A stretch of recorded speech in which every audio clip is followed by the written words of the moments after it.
Hey everyone, Lindsey here, back with another episode of Weekly Whimsy. I'm excited to guide you through the latest happenings in the world of crypto and blockchain. There's been so much happening lately, so let's just dive right into it. Our Discord community has hit 3,803 members. Whether you're a developer, a builder, or just a curious mind, it's the perfect spot to connect, share, and learn from others exploring the decentralized web. Over on social media, we shared our new partnership with Abyss. They're a next-gen Web3 native trading card game that's bringing their metadata to IPFS with Pinata. With our speed, support for complex file types, and unbeatable reliability, Pinata was their go-to for decentralized storage. This week, we will also be putting our spotlight on Abyss. Abyss is a project that's shaking up the trading card game genre.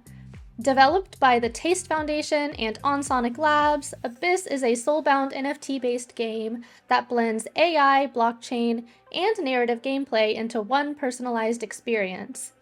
Each card is completely unique, AI-generated, and tailored to your in-game decisions.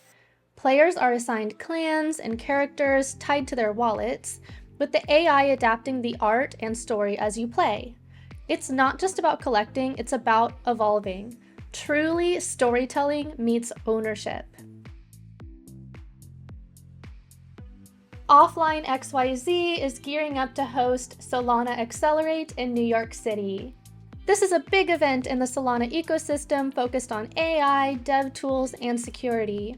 It's an amazing opportunity to hear from thought leaders, connect with builders, and soak in some quality conversations. Pinata is excited to be a part of this one and will be hosting a side event during the festivities. So if you're in the area or planning to attend, keep an eye on the content lineup and make sure to RSVP at the link in the description box. To wrap things up today, we've got a handy tip on how to upload to IPFS using Go. If you're used to JavaScript or TypeScript, this could be a refreshing shift. We actually rebuilt our API in Go recently, and it's quickly become one of our favorite languages. In this walkthrough, we'll show you how to structure your code to upload content to Pinata using Go, covering best practices and highlighting how to make the most of our tools. Whether you're a Go veteran or just Go curious, this one's worth checking out. As always, our goal is to make IPFS easier for devs so you can spend less time fighting infrastructure and more time building great apps. Thank you all for joining me for another episode of Weekly Whimsy.